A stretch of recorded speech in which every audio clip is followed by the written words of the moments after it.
É fase final. É fase terminal.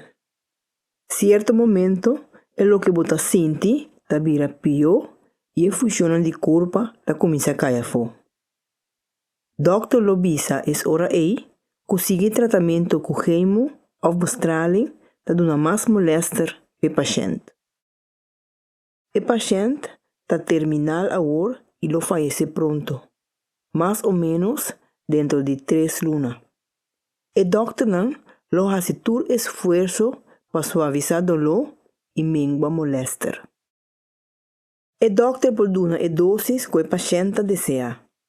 Tem viaja o paciente que queda bom na tino, para que mira e papia, por exemplo, com sua mama ainda. Se você tem pergunta ou dúvida tocante o uso de calmante para dolor, maneira morfina, palavra é aqui com o doctor. A fase terminal pode estar em hospital ou na casa. Maioria de via pode estar em hospital, família por queda dormir. Pensei, tá põe cama a seca. Morir na casa. Maioria de gente que morre na casa, na mesma situação de casa, com família rondou dibo. Não tá sempre essa que tá possível, pero é desejo. Suficiente possibilidade na casa é importante para por cuidar do paciente bom. Por exemplo, família pode ir cama de hospital, hoog, laag bed e tudo sobre a coisa que é necessário. Papia é aqui com uma organização de thuishulp. Tem viaja, o paciente e sua família é difícil para pedir ajuda de thuiszorg.